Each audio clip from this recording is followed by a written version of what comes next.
everybody, and welcome to our first ever episode of Stavi Unboxes. This is something that we've been hyping up for a long time on our podcasts, and this might be a little bit different of a format that some of our other videos are going to be that I have recorded in the past. However, we'll get to that in a minute.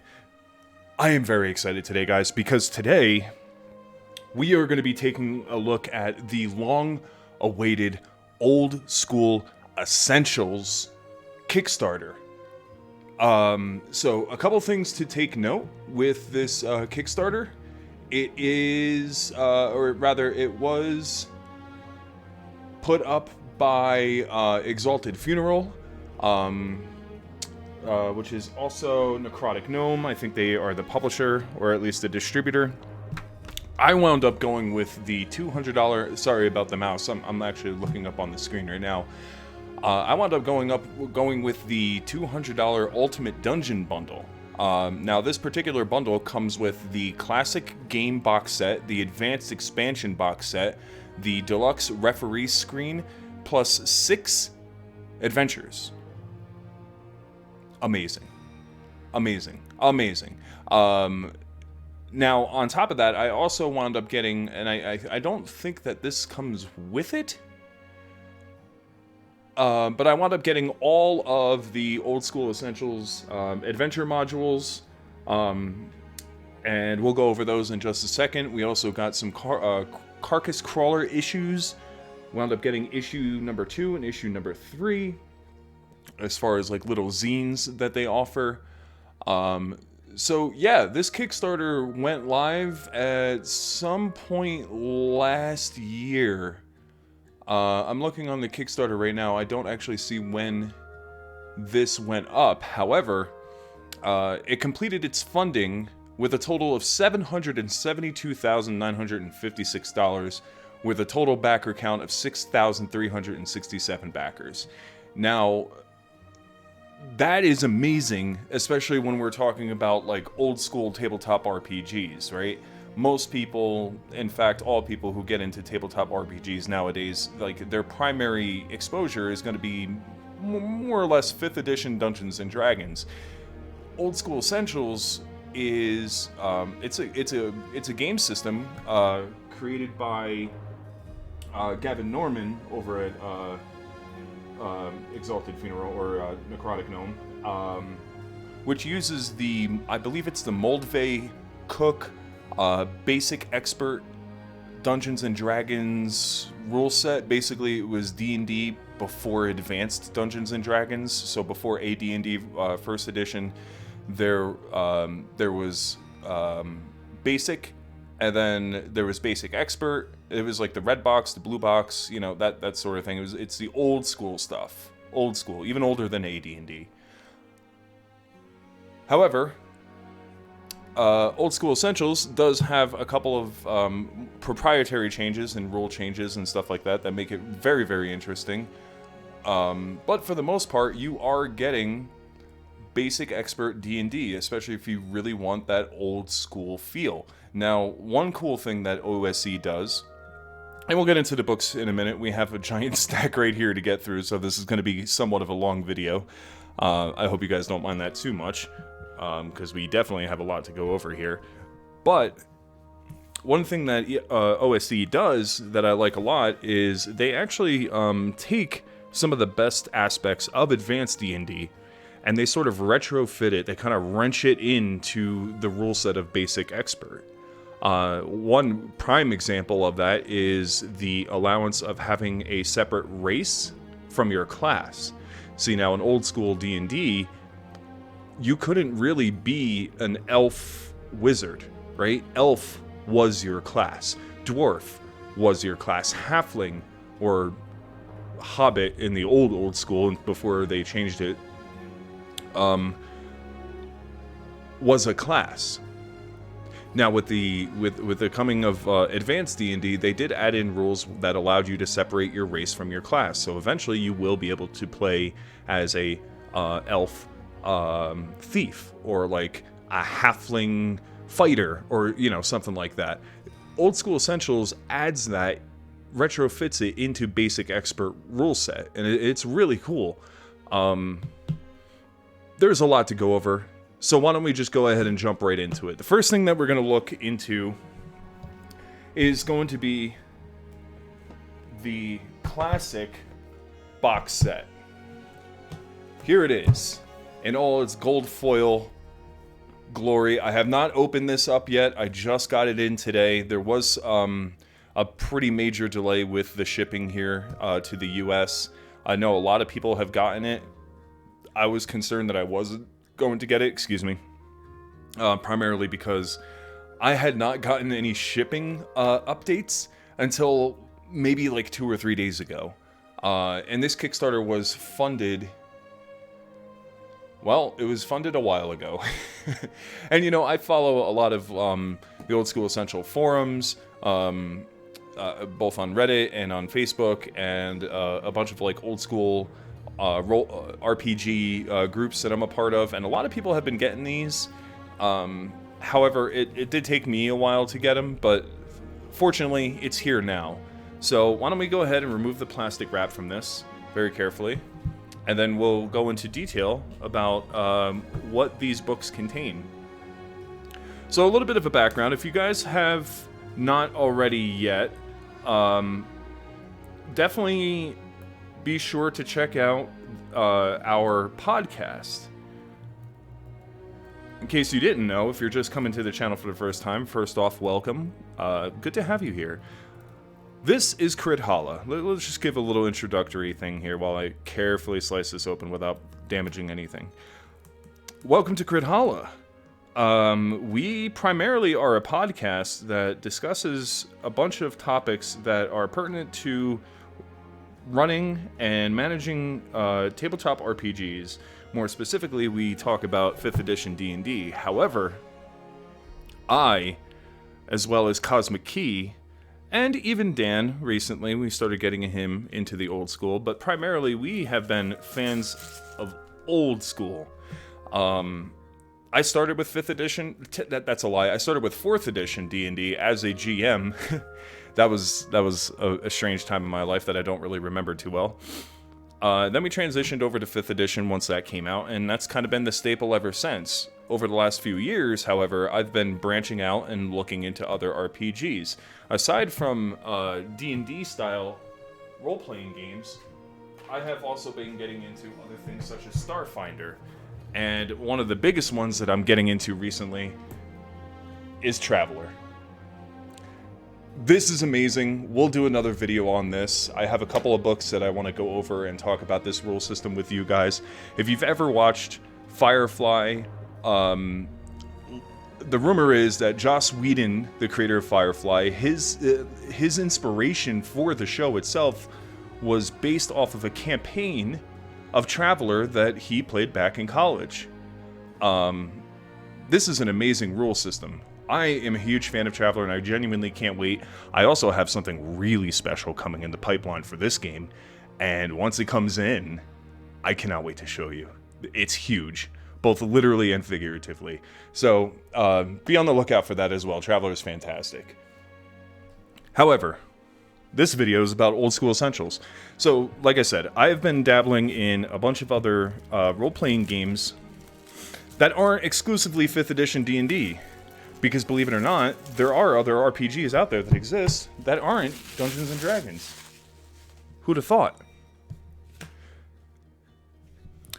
But so Traveler is one of them, Starfinder is another one. I've also been getting into some tabletop wargaming. Not necessarily Warhammer, although I do have some Warhammer. I'm not really big into it as much as I was during the height of COVID, but other games as well. Bolt Action. Maybe I'll do a showcase of some of the minis that I've painted. I've also started playing the Lord of the Rings war game, tabletop wargaming, also made by Games Workshop. However, here we are. The Kickstarter Gold Leaf Edition of the Old School Essentials Classic Fantasy box set. Well, before we crack into it, let's take a look at the back here. This set of 5 deluxe hardcover books contains complete rules for classic fantasy adventuring, in the tradition of the beloved 1980s adventure game rules. So like I said, this is absolutely based off of the old school basic expert D&D. Very fantastic. Like, I'm so excited. My group actually, Dan, Ol, Mike, our partners and a couple of other friends have gotten together, and I've been running an Old School Essentials game prior to this stuff coming out on Roll20.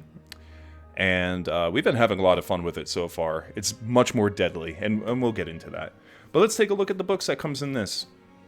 And God, the artwork looks amazing on here, and we'll get a closer look at those once we get them open. But basically, this is the core rule book that you can get on the Necrotic Gnome website, just broken up into multiple books. And the reason why they did this, and I think it's a fantastic reason, is because when you're sitting around at a table playing with people, playing with friends, certain people are going to want to look at certain aspects of the game rules. You know, one person may want to look at the spells, the magic. One person may want to look at their character sheets, but it's the player module or the player book and the game master book spread out across 5 books. That's what this is, and that's great. I genuinely love that. The advanced expansion also does the same thing. It has a couple books in there, but we'll get to that in just a moment. But so let's take a look at the books.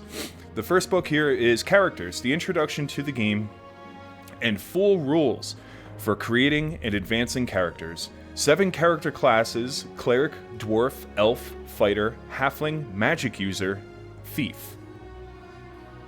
It's kind of cool to hear it be called Magic User instead of Sorcerer or Warlock or Wizard, because there really was only just Magic User, which I think is pretty awesome. But you can see there, the classes were the races, just like I mentioned before. There's also an extensive list of arms, equipment, vehicles, mounts, and vessels, mercenaries and specialists for hire, rules for stronghold construction. Stronghold construction was kind of a big deal in old school D&D, primarily because, quick little history lesson, D&D, in essence, was the very first massively multiplayer game. The idea that Gary Gygax and Dave Arneson had when D&D was created was that from the evolution of Chainmail, the tabletop war game, when it transitioned over to a single character role-playing game, they wanted the game master or the dungeon master to effectively run a dynamic campaign that would continue even when there were no players on the table. So as time passed in real life, so too did time pass in the game. And not only that, a dungeon master would have multiple groups of players. You may have one group of 6, one group of 4, one group of 5, and they would all exist within this realm, not necessarily playing together, but existing within that planet, or that game world. So what would happen in old school D&D is that a lot of PvP would actually happen eventually, where players would start constructing their strongholds. They would start getting their class-specific strongholds with Hyries, with acolytes, with initiates. Sorry, couldn't think of the word. And depending on how the narrative went, it's very possible that different player groups would meet up and start mass battles for control over territory, for control over resources. Maybe because multiple parties were looking for a very rare ancient artifact that either group needed for one specific need or another. It would lead to conflict amongst the players, and so the GM would have to organize for that player 5 and that player 4 to come together, that group, and sit at a table with 9 people plus the dungeon master, and they would have to settle it. On top of also doing like the actual role-playing and adventuring and dungeon diving and all that stuff. So very interesting for the stronghold construction. Now, Book 2, Magic. Over 100 spells for clerics, elves, and magic users. Book 3 is Adventures. Full rules for adventuring in dungeons, the wilderness, and at sea. Guidelines for designing and running adventures. That's definitely a dungeon master book. The magic and characters could be for both, but that's primarily going to be for the player's side. Book 4, Monsters. Over 200 monsters to challenge adventurers of all levels. Encounter tables for dungeon levels 1 through 8+, and all wilderness terrain types. So with this, you don't need to buy a monster manual, because the monster manual is included with the Game Master's book. In this case, it's included in this box set with the book split up into multiple smaller books. And finally, Book 5 is Treasures. Over 150 wondrous magic items, rules for sentient swords, which was the thing in old school D&D. I'm actually using a sentient sword in my campaign.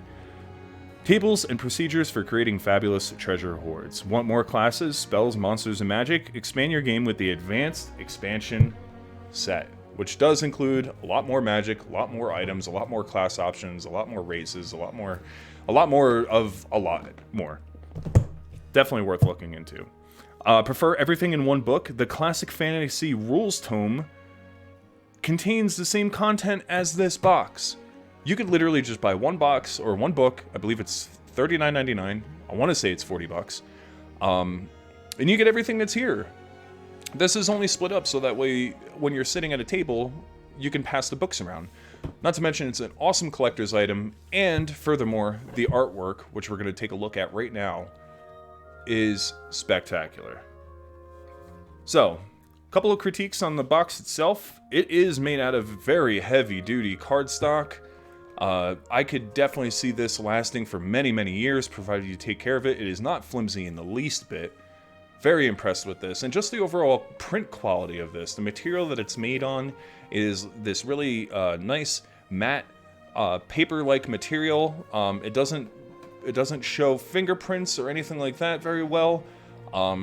It just looks really slick, and the artwork here is amazing. In fact, all the artwork is amazing in Old School Essentials, but we'll take a look at that. So let's go ahead and put the cover over to the side here. And as we go through the books, we'll start dumping them into this little tray. So, first thing you get out of the book, out of this box, this is kind of cool. It is the Old School Essentials product catalog for 2023. This is definitely something that you used to see in old school D&D stuff. Back in the day, you would get like the red box or the blue box, or even some of the advanced D&D or even second edition D&D stuff. They would come with these little booklets, and inside it would show other TSR or eventually Wizards of the Coast products like character sheets and miniatures and other modules, stuff of that nature. So inside here we have the Dolmenwood campaign setting, which is coming soon. I actually have one of the adventure books. This is a homemade, home-brewed, if you will, campaign created by Gavin Norman, who is essentially the creator of Old School Essentials. This is his personal campaign setting. It's really cool. It's very Fae inspired. There's a lot of really weird kind of Fae things that happen in here. It's genuinely really abstract and strange and bizarre, but like so cool and so well done. If you get a chance to check out the Dolmenwood stuff, definitely take a look at that. So here's the Classic Fantasy Rules Tome. That's what the cover looks like. So if you don't want to get any of this stuff, which I don't think is going to be available even after the Kickstarter, it may be. You should check on necroticgnome.com. That'll tell you. I'm not too sure. But that's the all-in-one book. That's the Advanced Player's Tome, all-in-one. And then the Advanced Referee's Tome, all-in-one. There is the box set, the two box sets, the Advanced and the Classic. The reference booklet, which I do have. We're going to take a look at that. There's the GM screen, which looks amazing. The artwork on this just evokes such a fantastic old school feel to it, and I'm really excited to crack this open and take a look at it. It's actually right here. Here's some Dolmenwood stuff. Winter's Daughter, that is one of the adventures that we got. So yeah, let's take a look at the adventures that we wound up getting. So we have Winter's Daughter, which is a levels 1 through 2 adventure that takes place in Gavin Norman's Dolmenwood campaign setting. It's really cool. Definitely worth looking into at the very least. We'll crack it open and quickly flip through all of these books. I'm not going to do a page-by-page turn. But I will go over some of like the more interesting artwork and stuff like that at the very least. Now, that is technically specific to Dolmenwood. You could make it fit, I guess, anywhere. But there are a lot of aspects of this that specifically mark it for Dolmenwood. The other adventures, however, can be plugged and played into any campaign that you create yourself.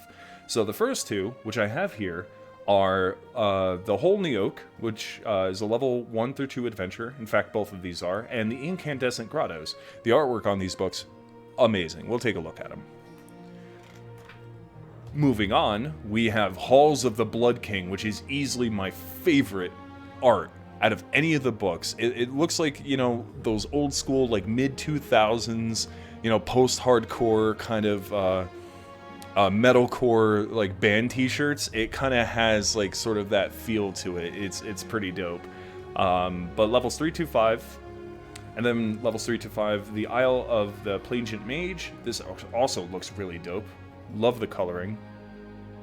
Levels 5 through 6, we have the Holy Mountain Shaker, and of course we have the Carcass Crawler issue number 3 magazine, and a couple of other information regarding the Old School Essentials stuff. So you get your little product catalog in here. It's pretty cool. I dig it. Definitely worth collecting at the very least, even if you don't do anything with it, but you may as well just keep it in the box. So let's go ahead and start off with taking these boys out. Now again, these come with 5 books. They're all colored with sort of like this old school kind of primary, pseudo-primary color wheel. I mean, you have your red, your blue, and your yellow, and then you have purple and green, which, I mean, if you know your colors, it's adjacent to your primary color wheel. But yeah, so let's take a look at these. I'm going to flip it sideways, just so that way it's easier to grab the books. First off, we have the character book. Let's take a look at that artwork. I'm a big fan of this. It's very dynamic. You have the cleric there. You have the fighter, the thief potentially, or ranger, and then of course you have your magic user in the middle of like this really epic battle where they're holding off some sort of horde. The magic user is standing on top of an altar. It looks really, really awesome. So let's go ahead and do a quick flip through of this. Now, every single one of these books, I'm pretty sure, is all stitched. Yes, they're all stitch bound. They're not glued into place, which means that these books will genuinely last you forever, provided you take care of them. They are hardcover. It's really actually nice quality hardcover stuff, and it has sort of that same matte material that the box is made out of. So no greasy fingerprints on glossy books. Looks at 5th edition. But one cool thing that I like about the Old School Essentials books is that some of the important stuff regarding the game's rules and stats and stuff like that are inside the cover of the book. So in the very inside front cover, you have the cleric's ability to turn undead, thief skills and their chances of success for doing certain things. Here is your character attack matrix. So Thaco is a thing, but there is rules where they have just simple ascending AC, which is something that I use. Thaco is cool if you want that really authentic old school feel. I mean, it's really not hard to use, truly.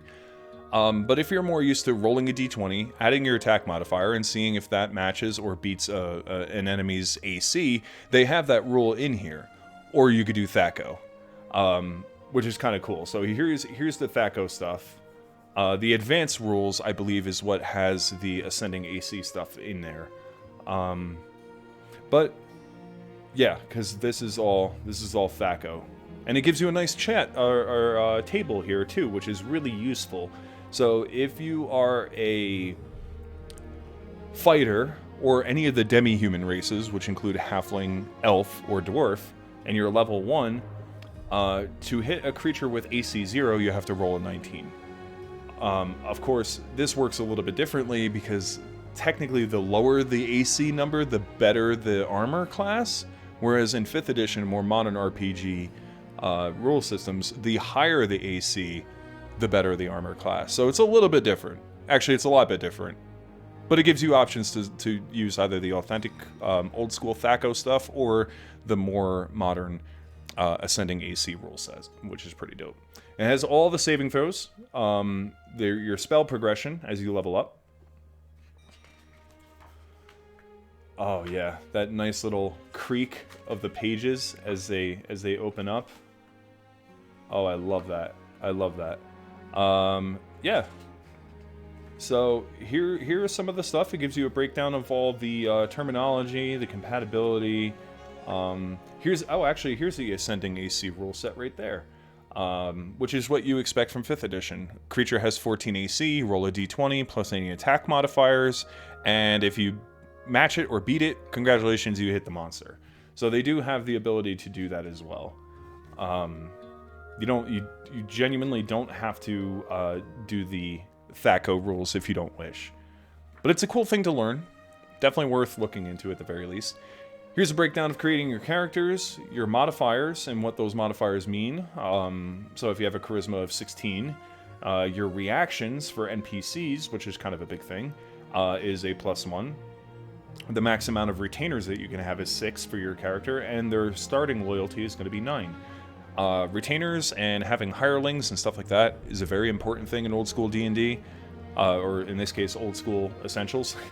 Because unlike 5th edition, which basically turns you into like this power fantasy, unstoppable force of like destruction, old school D&D, or in this case OSE, you are weak. You are very weak. You can die in one hit.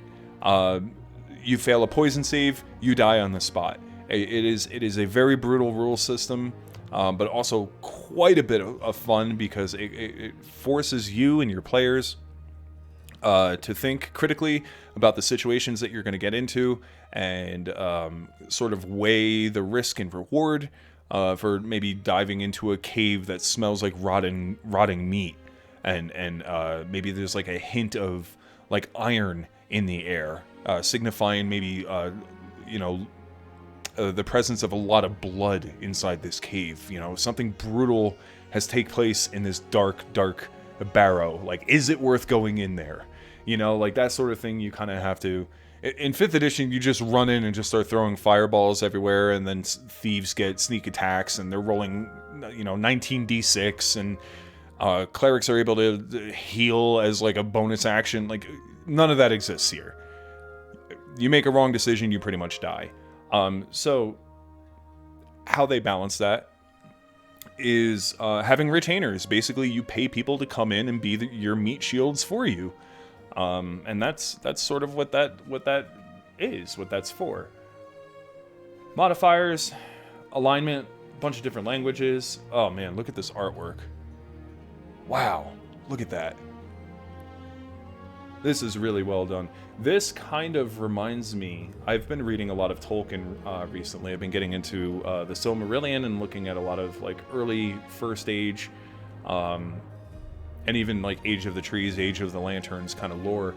And this sort of reminds me of the fight between Morgoth and, was it Fingolfin? Or Fingalin, or one of the elves. I don't actually remember. I'm still trying to learn. There's a lot of elves in Tolkien. But this kind of reminds me of that fight, even though he looks more like a lich. So I guess that would be like Eowyn in the Witch King of Angmar. But then you have character classes. Here's another thing I like about Old School Essentials.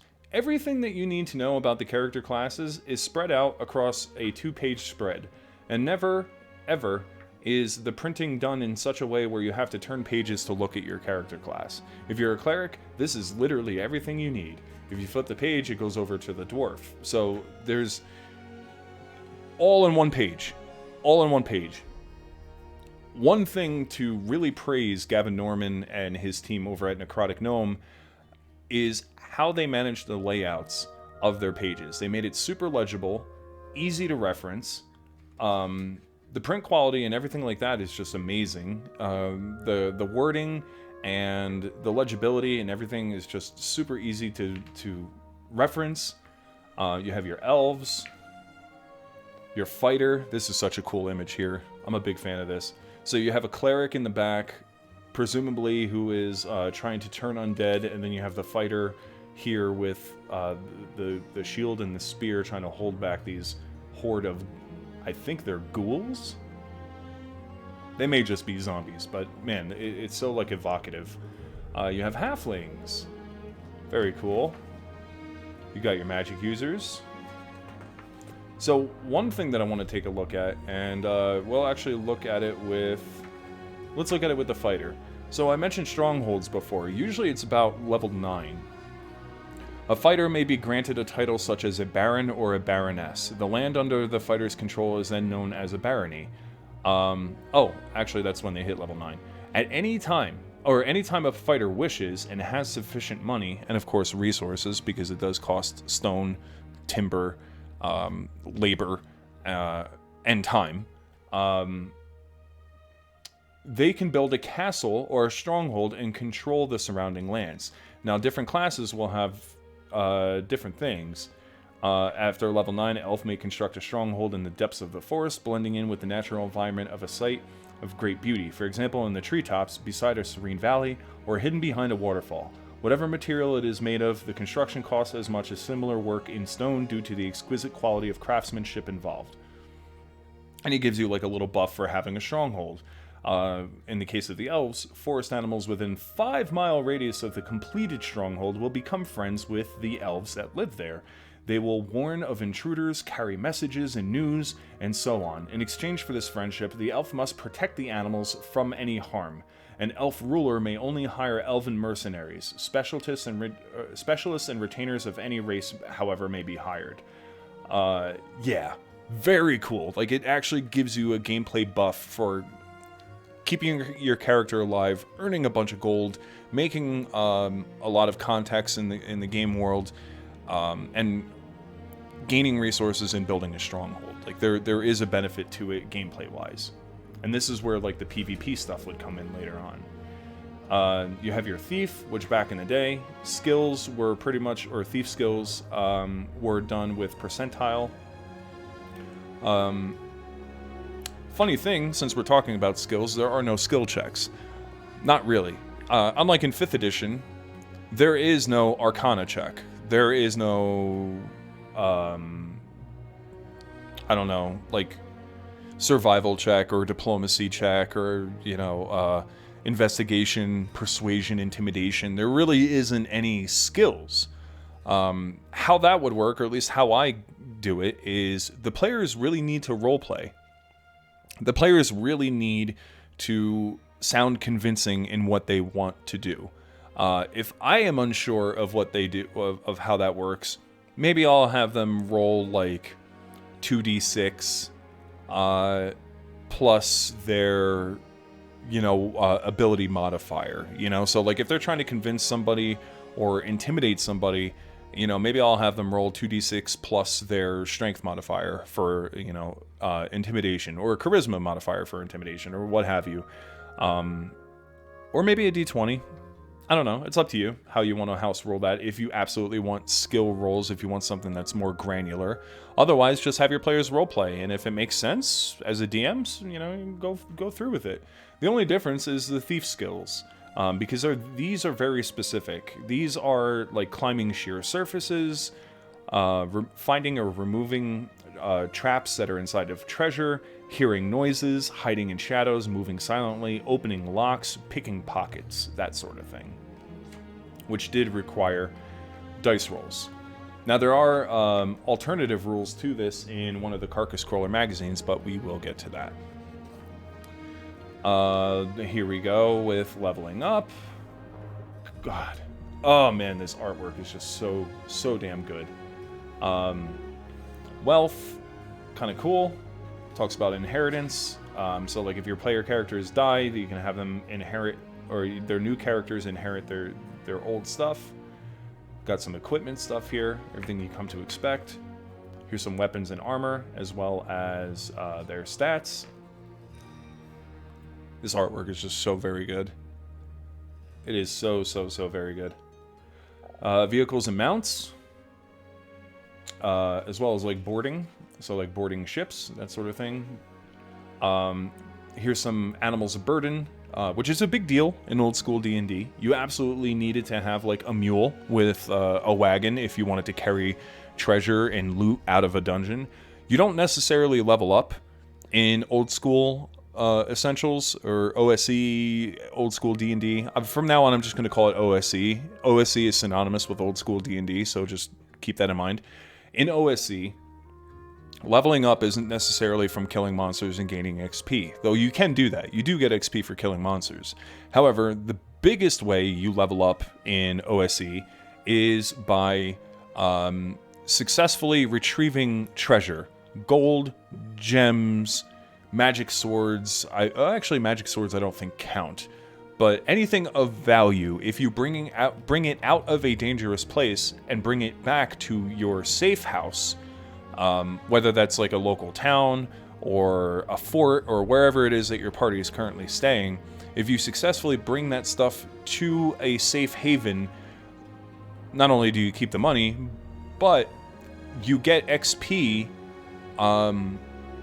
in a ratio of 1 to 1. So for every 1 gold piece worth of thing that you get 1 XP as a party. And of course there's individual treasure too, if you decide to pocket anything yourself. So treasure hunting and doing dungeon diving is a very, very important aspect of old school Essentials, because you want to bring a mule with a wagon and hire a bunch of retainers to stand outside and guard the mule while you, the party, and a couple of other retainers go into this dungeon to find treasures. Because not only is that going to enable you to pay for food, pay for lodging, pay for weapons, pay for healing, pay for everything, it's also going to enable your party to actually level up. So beasts of burden are kind of a big deal in old school Essentials for that reason, because encumbrance will kill you. If you're over encumbered and you're trying to run around and do damage to people, you're gonna have a hard time. So bring plenty of sacks, fill it up with gold, jewels, other treasure. Bring it out of the dungeon, load it up on your wagon, and get the heck out of there and live another day. There's also water vessels. So you can have like a giant ship. And you'll even see here that it says cargo capacity in coins. Now, this also says the same thing for the animals, like the max load in coins. That's just on the animal themselves. If you have a wagon, however, or a cart, that increases to 15,000 coins worth of weight on a wagon. So you can see like 15,000 XP across 4 players that's huge. So you definitely something worth considering. But it's the same thing for the ships. Those can go as far as 300,000 coin weight for large warships or even troop transport ships, stuff of that nature. There's even smaller boats like rafts and canoes. And oh man, look at that. Look at that artwork. That is amazing. Anyway, guys, so yeah, once again, my name is Stavi. I am a co-host in the amazing podcast known as Crithalla. You can actually see our custom little dice trays that we have now. Actually really excited about those. They're really cool. Dan did an amazing job creating these. Yeah, we host a show called DMs Discuss, where 3 generations of DMs come together to discuss a lot of tabletop RPG, specifically 5th edition, topics of all types. Favorite spells, how to set up campaigns. There's a lot of DM advice. So definitely check out the podcast. It is available on pretty much every streaming platform you could think of. Just go ahead and look up Crithalla. And, follow us on Facebook, give us likes and stuff like that. And because we're actually, at the time of this recording, we're in the middle of a holiday giveaway for dice trays and a set of dice and a dice bag. So if you go ahead and check out the Facebook, you will see that it has passed. Because this video is definitely going to be coming out way after that giveaway ends. But don't worry, we have plans of doing many more giveaways in the future. Just be sure to check us out on YouTube, on this channel here. Give us a like, subscribe, follow, all that good stuff. You know, help us with combating the overlord analytics of YouTube. That would be very much appreciative. Mostly because we hope that you enjoy it. If not, give it a thumbs down. You know, do whatever. You have full autonomy here. I'm not going to tell you what to do, but we do appreciate your support. So here's a little discussion about hiring help. There's mercenaries. There is a difference between mercenaries and hirelings and retainers, or specialists and stuff like that. Here's some rules on the strongholds and domain management, taxation, settlers. This talks about the construction of your stronghold. I love this because it gives the players the option to create their strongholds exactly as they want it. You can just give them a large empty sheet of grid paper and say, draw out your castle, draw out your stronghold, tell me exactly how you want it to be. Do you want moats? Do you want a drawbridge? Do you want civilian buildings so that way you can have, you know, people living in your domain that'll help with, I don't know, stable hands or bakeries or, you know, that sort of thing. And it gives you the costs. You can have towers and barbicans, bastions, doors, how much they cost, how big they are, and then of course the open game license, the index, and then on the back it gives you more information regarding adventuring gear, weapons, ammunition, armor, combat stats, beasts of burden, that sort of thing. So that is a book that is specific for characters. It's very cool. I'm a big fan of that. There's not really a whole lot to talk about with Magic. There is a lot of really cool artwork in here, but it's all the spells that you would come to expect. And again, every book has these nice little inlays on the front and rear covers. This is actually really cool because it'll tell you at a glance, like if you're a first level Magic user, what spells you're actually able to use, their duration, their range, and what page the actual rules are on. Very interesting stuff. Very cool. And there's Fireball right there. There's a lot of really neat art in here. We're pretty much just going to flip through this one because there's not really a whole lot to talk about. You know what Magic is. But man, this artwork, these illustrations are really something else. I am such a huge fan of all of these. And it definitely like evokes, especially this picture down here at the bottom, this definitely evokes like the old school advanced D&D Dungeon Master guide. It kind of has like that feeling with like all the creatures under the ground kind of running towards the party. Very evocative. That guy looks like Chris Perkins, but that's okay. I mean, look at this coloring. Look at this. It's amazing. I'm just absolutely blown away. I had the PDFs for a while now. It is what we were using. Oh, look at here. So funny enough, this is actually the artwork that they used for the cover of Carcass Crawler number 3. It's kind of cool. And I think the backside doesn't show this page, but you have like a Magic user kind of spraying poison mist or something like that into a room of, I don't know what these are, troglodytes or lizard folk or what have you. I would say kobolds, but in old school, kobolds were more canine than they were reptilian. But yeah, it's pretty cool. But anyway, I've had the PDFs for a while, and this is actually the first time that I'm looking at the artwork printed on paper. And man, I gotta say, I am really impressed with the quality of the prints. Genuinely am. Here's a book on adventures. This gives you rules for exploration. This is more of a Dungeon Master kind of thing, although it could be used as a reference book for players. However, if you are going to give anything to players for reference, I definitely recommend picking up the reference booklet. It gives you everything that you need to know to play your character and run the game at a glance without giving them any specific GM or DM potential spoilery kind of content. This is purely just how to play the game. This is the same thing, but it also has some tables and stuff that the GM can roll on. that maybe you don't want the players to kind of see potentially what they could be running into. Here's a callback to the old school Advanced Dungeons and Dragons. That's very cool. Big fan of that. Movement and weight, saving throws, death, hazards and challenges. Let's go ahead and just flip through this here. We're just going to do a flip through. Dungeon adventuring. Oh man. God, this artwork. This artwork is amazing. I'll never get over saying that. Like, genuinely, it's so good. It talks about encounters and how those play out. Evasion, pursuit. Like, look at this.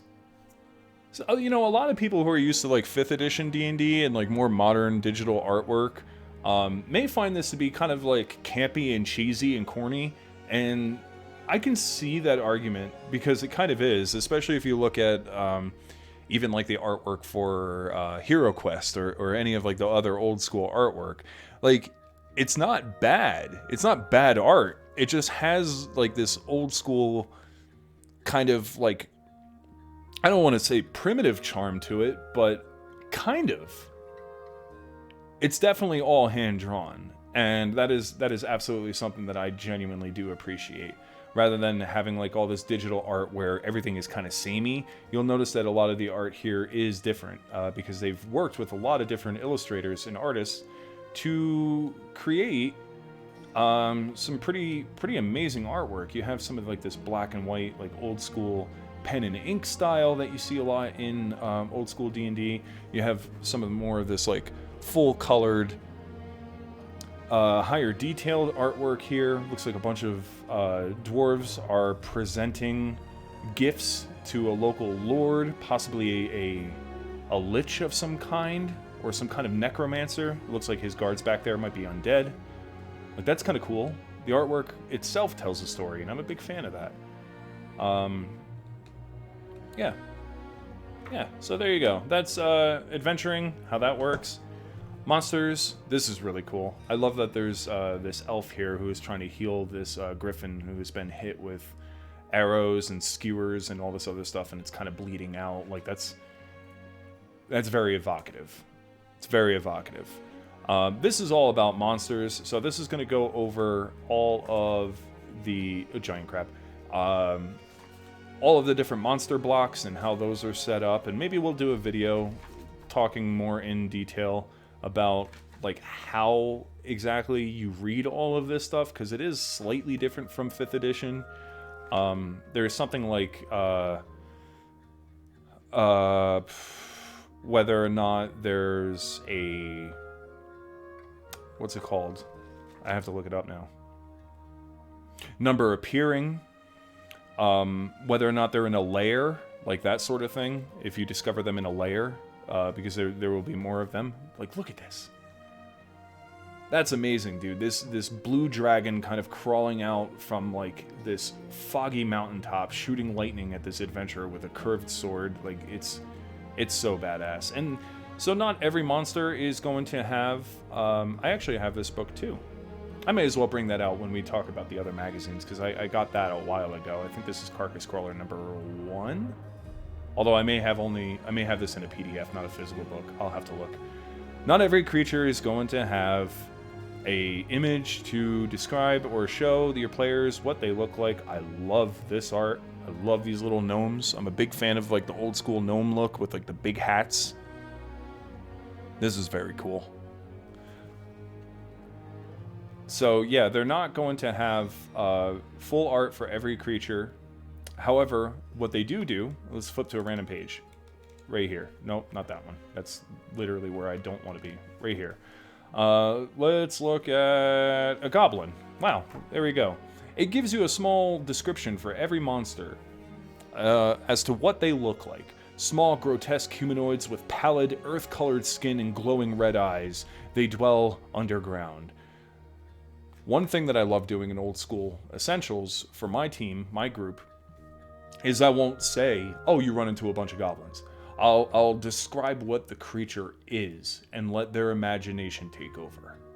I think that's a much more interesting way of playing as a DM.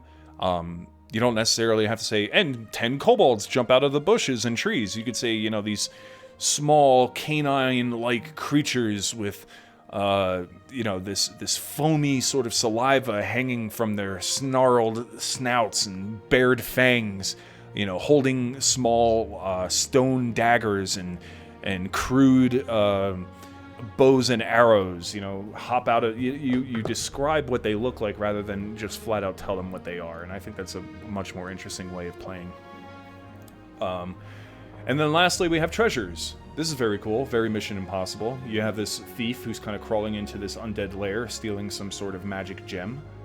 And again, it just sort of like evokes that old school risk and reward kind of thing that you would see in older school D&D stuff. Here's a table for generating your own magic items. And once again, this is more GM stuff, but it's worth looking at some of the artwork. Very cool. Magic sword. You got some specters coming out to protect their tomb from grave robbers.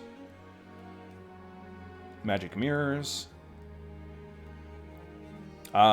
So this is the same artist that does the Dolmenwood art, and I kind of love this. It looks kind of like this felt almost art. It's, you know, like if you cut pieces of felt and arrange it together to make an image, it kind of has sort of like that feel.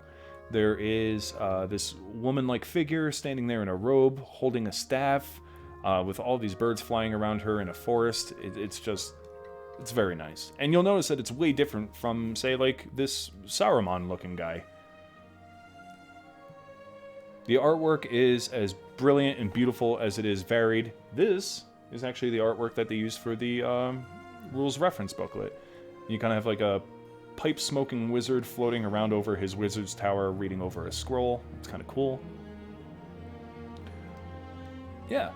So this is mostly for generating magic items, as well as legitimate magic items that are pre-generated, like potions of speed, what they do, potions of whatever, rings of whatever, cloaks of whatever, staves of whatever. Like, they're already pre-generated stuff in here for you to use, as well as the means of generating your own. So that's the classic Game Masters set. Overall, I gotta say I'm really impressed with just the overall quality of this. It's very easy for me to be biased because this is something that I have been excited for and waiting for a long time, and now that it's finally here and I have my hands on it, maybe it's sort of like that honeymoon phase where I finally have my hands on it, so now I have no choice but to love it. But that I don't really feel that's the case here. I mean, it definitely contributes to it.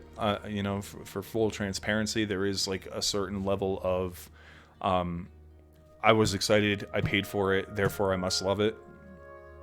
But it's also because, like, I'm objectively looking at the quality of this product, of these products, and it does not appear as if any corners have been cut. Every single one of those books that we just showed off are all stitch bound. Nothing is glued. Everything is hardcover. All the pages are non-gloss, but they're made of this heavy-duty, thick material that is built to last. The artwork doesn't seem like it will fade anytime soon like it does with glossier paper. Anybody who has owned a glossy paper book for a while and has used it over and over and over again, eventually that paper wears out from the oils in your hands and stuff like that. Arguably any paper would do that, but glossy for some reason tends to do that more often. I don't know if there's a case study regarding that. I don't know if that's actually true, but that is something that I have observed, and I feel like the way that this has been created, all of these products have been created, has been created with love and a passion for this project, which is something that Necrotic Gnome and Gavin Norman absolutely show in spades. Like, they are genuinely lovers of the old school, and this is by far, in my opinion, one of, if not the highest quality product you can get for an old school tabletop D&D feel. So, soapbox put away, let's take a look at the next one. So far we're about an hour into this video. This is going to be a very long video, and I apologize for that. It's a little too late to be apologizing because we're already in it. So if you're here to take a look at the entire Kickstarter collection, welcome. Once again, my name is Stavi. Welcome to the Crithalla YouTube channel. Like I mentioned before, feel free to check out our podcast and all that stuff. Let's move on to the next one. So we looked at the classic. Now I think it's time that we look at the advanced expansion set. The advanced expansion set pretty much can be used as a standalone, I believe. You do not need to buy the classic to buy the expansion. In fact, I believe if you just buy the advanced, it contains everything that classic has, but with more rules. So I think it's just a matter of like taste. At least that's how it is in the all-in-one books, if I'm not mistaken. So, first things first, let's take a look at the artwork. It looks awesome. You got a necromancer here who is, or a lich of some sort, who is raising these dead all around him. Very cool. Again, you have that nice gold leaf all over. Same print material, same beautiful quality. Here's where we get into some fun stuff.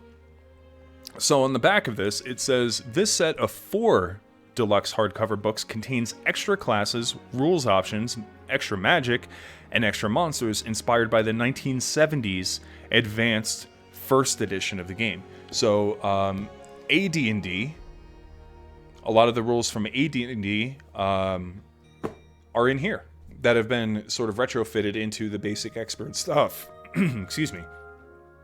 So this actually... I made an error then.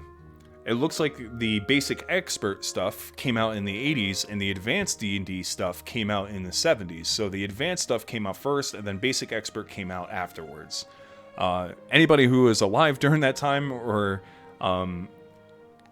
has done extensive research or just simply looked it up is probably screaming in the comments section right now. I apologize for that. I was wrong.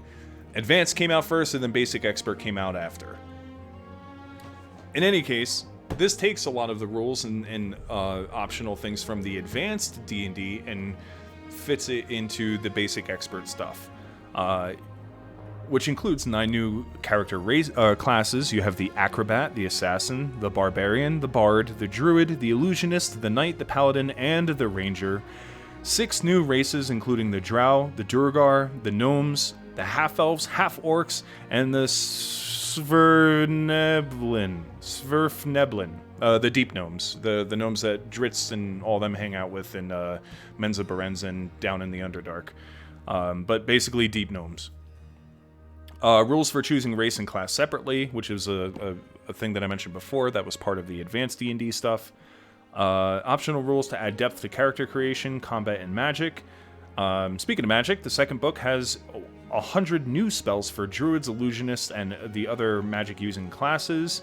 120 terrifying new monsters, including mimics, piercers, shambling mounds, banshees, coffer corpses, metallic dragons, terrible eyes, which are beholder TM. They can't use the word beholder. In fact, you'll notice that some of the spells, some of the monsters even, have more of a generic name because many of those spells from TSR and WotC, Dungeons and Dragons, those are all copywritten. For example, Displacer Beasts cannot be used. The name can't be used. The monster can, but the name cannot. Beholder, same thing. Tarask, same thing. Certain spells cannot be used, so they had to rename it as something else. But the effects are literally identical to what you may be used to from the old school.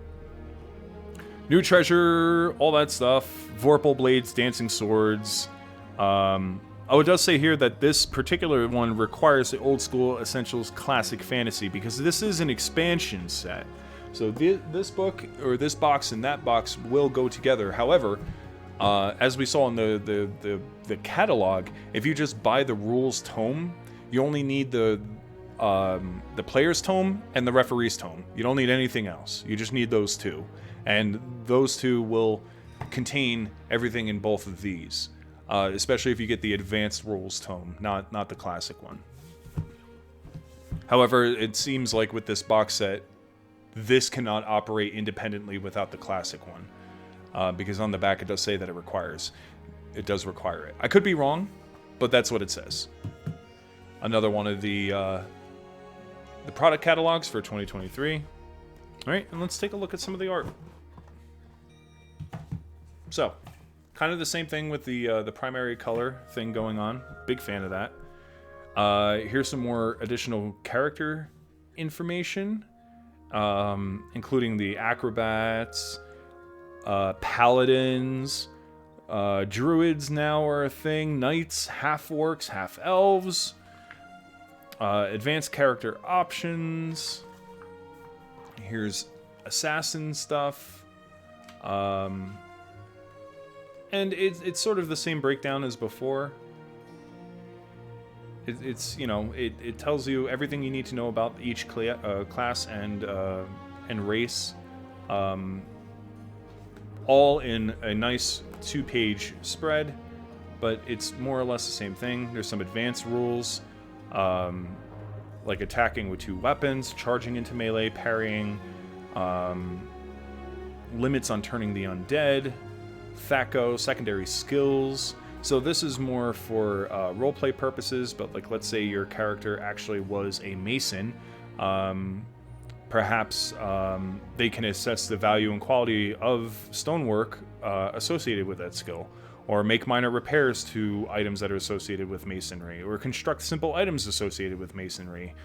Because they have that background, they could just roleplay that, you know, they were able to create or repair or assess certain things that are pertinent to whatever it was that they were before they became adventurers. Weapon proficiencies is also a thing that they added in Advanced D&D. That artwork with the drow and this Lolth-looking spider queen looks awesome. And then, of course, you have, once again, the interior tables on both sides. Very cool. Magic. This one's really dope. I'm a big fan of this art. So you have this druid who's entangling this mercenary, this fighter. I love the design of the characters too, because it definitely has sort of that old school feel to it. You know, there's chainmail and tabards and coifs and, you know, leather gauntlets and stuff like that. Like it instead of all these characters, you know, looking like deviant art OC characters, which is fine. It definitely evokes more of a grounded, again, I hate to say it, but like old school feel. Been using that terminology a lot in this video. Druid spells. This is more spells. Tons of art. That's all it is. It's spells for all the new classes that are introduced in the advanced rule set. That's all that is. Very cool art, very useful. More monsters. Take a moment to appreciate that art. I kind of like that there's like this cosmic dragon, and they're like in space with all these different planets, and you have sort of like this chronomancer or some kind of space wizard. It's pretty dope. More monster stuff, as you come to expect. Boulettes. Krells. So some of these can actually be used, like some of their names can be used simply because they are creatures of miscellaneous folklore that don't have any specific names, like Homunculus or Krell or Lamias. Those are all from different cultures' folklore. They're all monsters from different folklore. So they are not necessarily copywritten names. Although the Tarrasque, I did mention the Tarrasque. Here it is, right here, with its name. I could have sworn that was a copywritten monster, but I guess I'm wrong. Encounter tables, very, very cool. You know, if you're in a dungeon level 1, you could roll a d20 and maybe these are kind of the wandering monsters. Or if you're trying to pre-generate rooms for your dungeon, this is a very useful tool for that as well.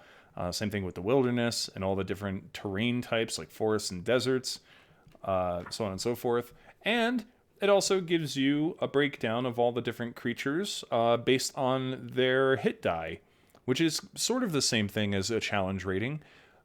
Basically, the more health that they have, the more dangerous they are. You know, you have a Tarrasque versus giant mutant frog or a giant poisonous frog. Arguably, I'd say the giant poisonous frog is more dangerous than a Tarrasque, because if you fail that saving throw, you die instantly. Although if a Tarrasque hits you, you're also dead. Either way, you die in this game, and you're going to die a lot. So get ready to create multiple characters. We have some more treasures here. This is kind of cool. It looks like they're fighting over some kind of magical crown inside this crystal cavern. Kind of a big fan of that. Ooh, look at that. Wow, this is really nice.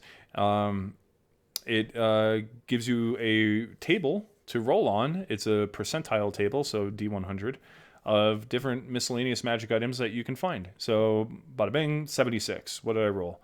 A Phylactery of Faithfulness. And then you can look through here and find out what exactly that Phylactery of Faithfulness does, and that is the magic item that they have. The Deck of Many Things shows its face in here, and it talks about all the different cards and what they do for you, and so on and so forth. Anybody who has played, what was it? Was it Ravenloft? Not Ravenloft.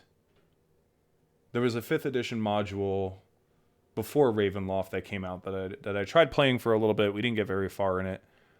Somebody's going to correct me in the comments, but they introduced the Deck of Many Things in that officially for 5th edition, and you have it right here. Very cool. More magic items. Pretty much that's all you have to look. Portable holes. Yep. Magical swords, weapons, tridents, that sort of thing. God, this artwork is just fantastic. It is so cool. Sword +1, Rods of Resurrections, Javelin of Seeking, a bunch of magic weapons, so on and so forth. So there you go. There's some advanced stuff. Some advanced stuff that you could also add to your adventure as a GM. A lot of really cool reference stuff to throw in here. I would assume that a GM or a dungeon master would have like just a stack of books off to the side. The one complaint that I would have with this is that it's as cool as this is to have and to share amongst the table. Many of these things are specific to the DM, and I think it would be just easier for the DM to have the referee's book or the referee's tome, so that way everything is all just in one book. The layout of how this stuff is printed inside the pages itself is very well done. It's not overly complicated. There are nice borders and tags, and just overall the layout is very well done. Unlike advanced D&D stuff where it's just walls of text with no borders, and you kind of have to read through the entire book, and you have to go back and reference other things, and then go back and then open the player's book to read something that's pertinent to the dungeon master in the dungeon master's book. Everything is just laid out so beautifully in Old School Essentials stuff that, like I said, as cool as all this stuff is,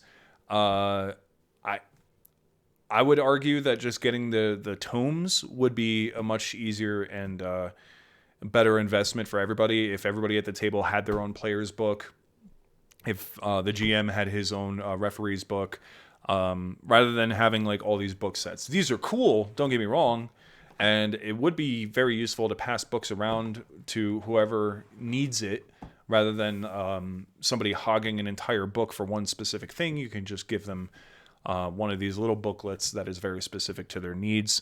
So that way, if another player needs something for, say, equipment, you could just give them the equipment book. Either way, very amazing product, and I'm genuinely happy and excited to have that. So, we still have a lot to go through, but I'm going to try to make this as painless as possible. Next up, we have the... hang on one second. We're just going to play some background music here. So, now we have the GM screen. I'm really excited about this. I've seen some early looks at this already. There's a couple of people in the groups that I'm in that have gotten theirs. And of course, if you were a Kickstarter backer, you would have gotten a PDF of the GM screen. But like I said before, it's a whole different game when you see it in person as opposed to seeing a PDF or other type of image of it. So let's take a look at this paper real quick. This is pretty much what the artwork looks like, but I'm going to extend it out for you guys. A couple of things that they have in there.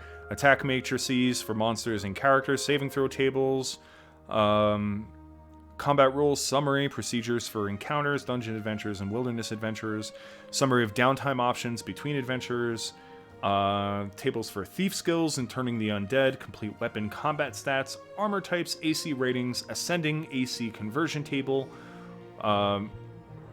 rules for common adventuring gear, and I should not leave a blade out for obviously reasons, so I'm going to put that away.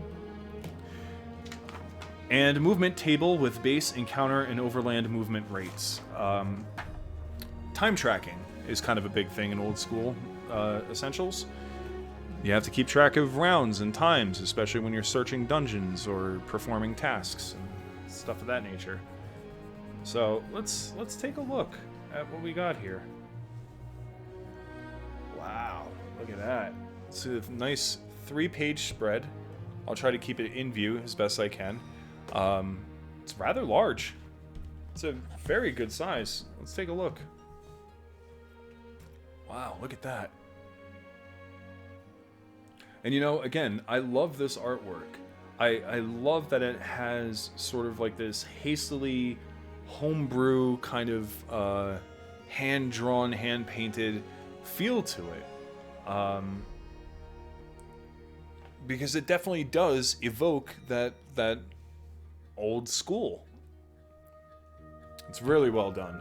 It's very well done. Again, the quality of this print is exactly as you would expect from Old School Essentials. It's made of that same matte material that all the books and the covers of the classic and advanced sets are made out of. So it's that same heavy-duty material. Even the interior here sort of has that same heavy-duty material for the printing of the pages themselves. There is nothing on here that feels particularly too cheap, although there is this crease right here, which I'm not a big fan of, but that's nitpicky. It's perfect on this side. There just appears to be a little bit of a weird bend on this side. But it breaks down downtime, dungeon sequences, wilderness sequences, how encounters work, how combat works, combat specific things. Let's see.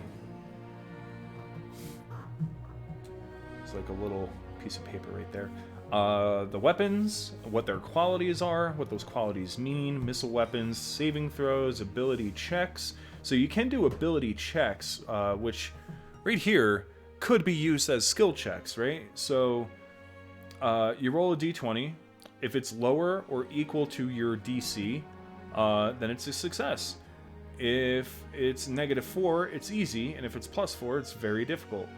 So you want to roll low. Having a negative modifier on a d20 is better, I guess. I guess you could flip that around. You can have it so that way you just add modifiers or whatever. 1 is always a pass, 20 is always a fail. That's kind of a... I don't know why they did that. If somebody can explain why lower on a d20 makes sense, I would appreciate that. I can understand rolling lower on a d6 for like initiative and stuff of that nature. And even rolling lower if you're using Thaco, but for ability checks, I don't know. You could very easily flip that around. Like, all of this can be flipped around. Like, if it's equal or higher, it's a success. Difficulty +4, easy, -4, very difficult. So your difficulty modifier, your DM, and then 1 is always a fail, and 20 is always a pass. Like, why not just flip that around. I don't know. If somebody can explain that, that'd be great, because I'm not really too sure why they went with that. There's also a movement based on encumbrance, how far you can move in overland travel, because hex crawls and stuff like that are very much a staple of overworld travel in Old School Essentials. Different class abilities for clerics and thieves, armor and AC, equipment, what those equipments do. For example, a large sack can hold 600 coins. But yeah, and the artwork is done by a Peter Mullen. So good job, Peter Mullen. This looks amazing. So that's the GM screen. Now, let's get into some of the zines before we get into the adventure books that we have here. Because we do have a couple. We're not going to go through all of them. I'm just going to flip through them. I will do a more in-depth look at these as my party plays through them, and as I run them as a GM, I will definitely give you guys a little bit more insight and my own personal feelings and issues that I have, if any, with these modules as we play through them. But for right now, we're just going to take a look at these zines here. Now, I do have another zine, so give me 1 second. Right, here we are. So it took me a moment, but I wound up finding the other one. So I do actually have Carcass Crawler issue number 1 as well. This was not part of the Kickstarter, but I figured since we're already doing this, we may as well take a look at it. I now have issues 1, 2, and 3, which I am particularly proud of. There was another issue that I only have as a PDF, and I believe that was only available if you had backed the original Kickstarter for Old School Essentials. So I missed out on that, unfortunately. I would love to have that zine. I do have it as a PDF, but just to complete this collection, I genuinely would love to find that the actual physical book if possible. So even though it is not a part of the Kickstarter, let's go ahead and take a look at Carcass Crawler issue number 1. This one comes with a couple of new classes and races. This is sort of like the like White Dwarf magazines that you would have seen like in the Games Workshop stuff, where they just add other official but optional rules. This also would have been kind of like the Unearthed Arcana of like the old school D&D stuff, where they just throw in random things. But this all got published, and you can use it if you wish. So, new classes and races. This includes the Acolyte, the race Gargantua, the race Goblin, the race Hephaestion, Kineticist, and the Mage. These are actually really cool classes, and I have a couple of my players playing as an Acolyte and as a Mage. We'll go into that in a little bit more. Flexible D6 thief skills. So rather than doing the percentile, this is actually really cool. I am a big fan, and I use this in my games. If you're going to have a rogue or a thief in your class or in your party, this magazine is worth it just for those thief skills. Definitely worth looking for. If you can get Carcass Crawler number 1, they may still sell it on the Necrotic Gnome website, but that's definitely worth looking into. As well as black powder firearms. So if you wanted to do more of like a Treasure Island kind of, pirate sort of thing with black powder blunderbusses and pistols and stuff like that, you could totally do that as well. This book, since it was printed long before these books were, this kind of has more of like a glossy feel to it, the pages, whereas these pages feel a little less glossy, a little bit more matte. So this is why I went with the Mage.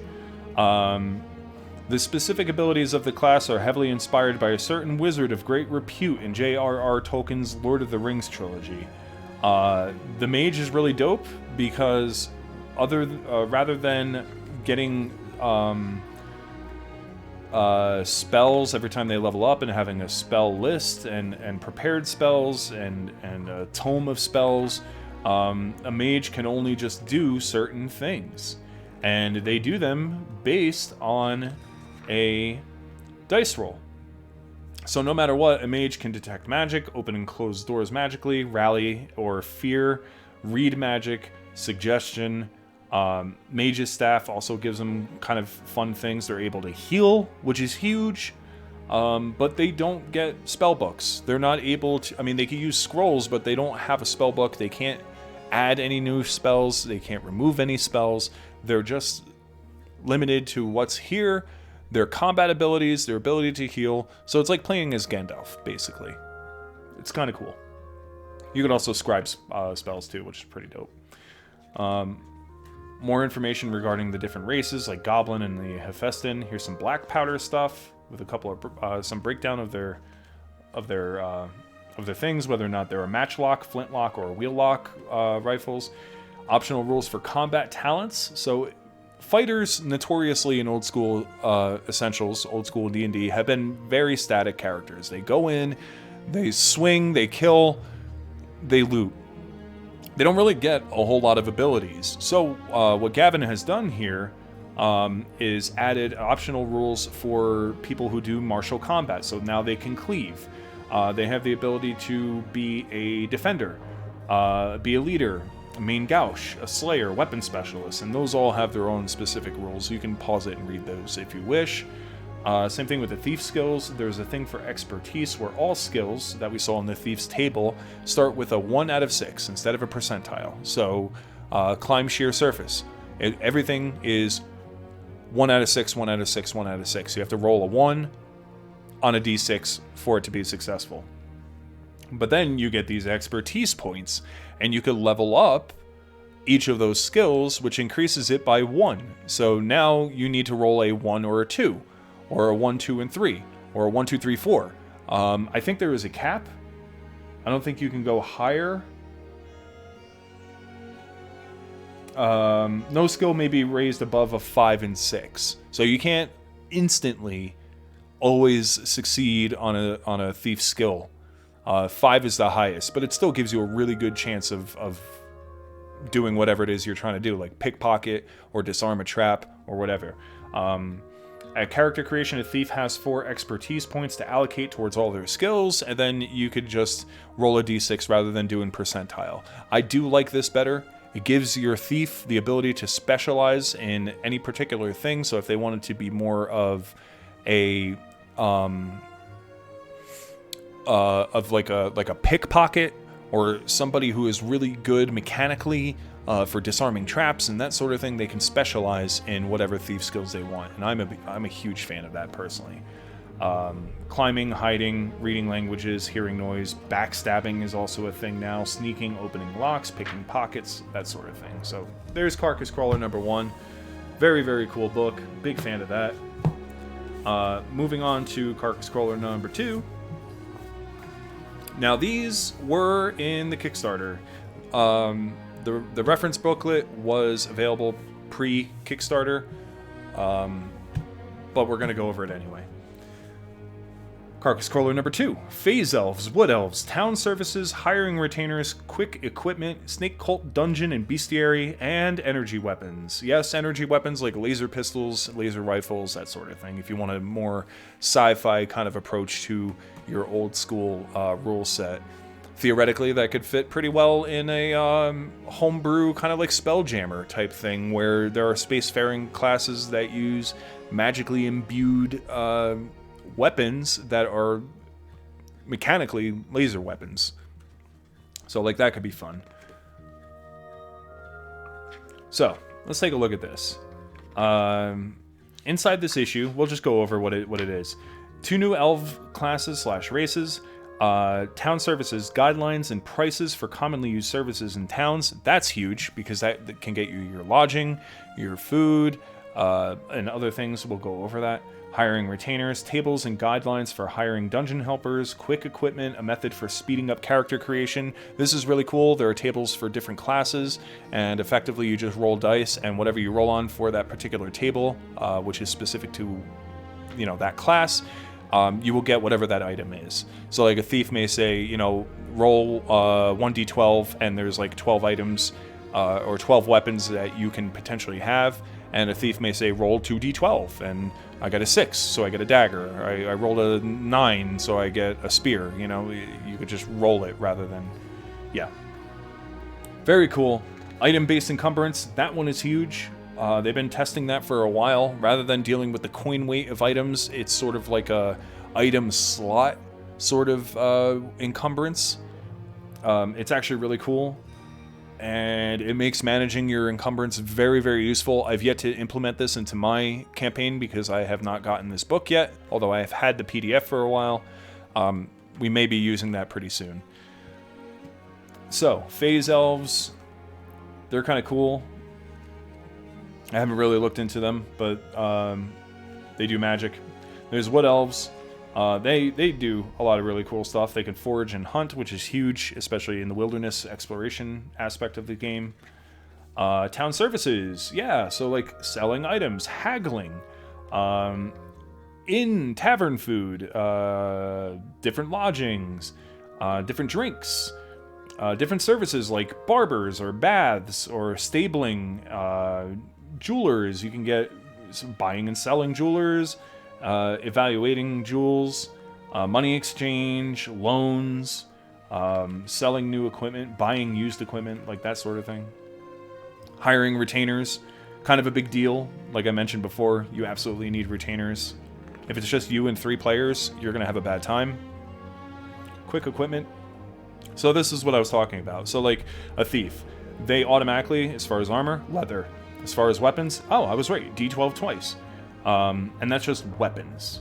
It's not specific to any class. The armor, adventuring gear, and weapons are for all classes, and then they have specific class tables that they can roll from, including druid, knight, cleric, bard, acrobat. Yeah. And it gives you any extra items that they may have, like holy symbols or thieves' tools. Oh, and here is a by Gavin Norman himself. He created a small dungeon adventure completely with a bestiary, a map, a description of all the different areas, and presumably all of this can be injected into literally any campaign that you may be running, which is excellent. I love stuff that you can just plug and play, and your players can jump into it immediately without having any specific setups. Very cool. Energy weapons, energy blades, plasma swords, ion swords. I don't know what the differences are, but the information is here.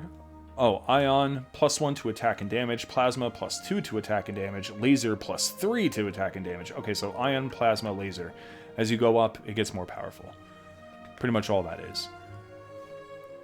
Item-based encumbrance. I'm actually going to look at this after we finish recording this video, because I definitely want to use this stuff. But as you can see, the encumbrance, rather than it saying 25 coin weight or 75 coin weight, it simply just says a lantern weighs 1 encumbrance. Yeah. And item-based encumbrance, and then it tells you things that you have equipped and things that you have packed. And if you exceed that, then you go into the next bracket of your movement rate. You could also add your strength modifier to help with being able to carry more things. I'm going to look into this, and I definitely want to use this because it's a lot easier to track encumbrance this way, from what I've been told, rather than doing the individual coin weight. So we're definitely going to look at that. Educating traps helps you in making traps. Pretty cool. And there you go. So that's issue number 2. Issue number 3. New races, Beastmaster, and classes. Dragonborn, Mutoid, Mycelian, and the ever-popular Tiefling. Expanded adventuring gear, weapons and armor, and creating your own homebrew monsters. There's a lot of really useful information in all of these little books, all these little zines. And I strongly suggest that if you're going to get into Old School Essentials, take a look at this stuff, for sure. See if like these will be useful to you. There's your Dragonborn. Kind of cool. You can choose your Draconic bloodline, or you can roll for it, which is pretty cool, because depending on how you roll determines what type of breath weapon you can use, and what shape of a weapon that is, either in a line, or in a cloud, or in a cone. It could be poison or fire, acid, lightning. Poison's kind of cool, because, fun fact, if you fail a poison save, you die instantly. I'd argue that that's the most powerful one there, truth be told. Unless you're fighting against stuff that has immunity to poison, which there are a lot of monsters that do, so maybe not so much. Scales, granting a natural +1 to their armor class, very cool. Mutoids, kind of weird. You can have different mutations. The Mycelian, if you ever wanted to be a mushroom boy who doesn't really speak but uses telepathy and stuff like that. Very cool. The ever-popular Tiefling. You can choose or roll on your cosmetic fiendish appearance. You can roll or choose your fiendish gift. So roll a d10, let's say we rolled a 5. You can cast Mirror Image once per day. So now we're going back to 4th edition, and I think... I've never played anything before 4th edition, technically, so I don't know if daily spells were a thing back then, but I know that they were in 4th. So you do have, like, daily spells, which is kind of cool. Or resistances, or bonus saves versus poison and paralysis. So that's kind of cool. I would actually make a Tiefling. Plus, they also have the ability to beguile, which is pretty cool. You know, they're kind of succubi-ish. Not really, but they're demonic, and they have silver tongues and forked tongues, so they have the ability to beguile somebody, sort of like a magical persuasion, almost. The ability to hide in shadows, hear noise, move silently. Once they reach level 9, however, a Tiefling can establish a den, attracting 2d6 apprentices. First level thieves or tieflings. These apprentices will serve the character with some reliability, however, should any be arrested or killed, the player character will not be able to attract apprentices or replace them. A successful tiefling might use these followers to start a thieves' guild of their own. Very cool.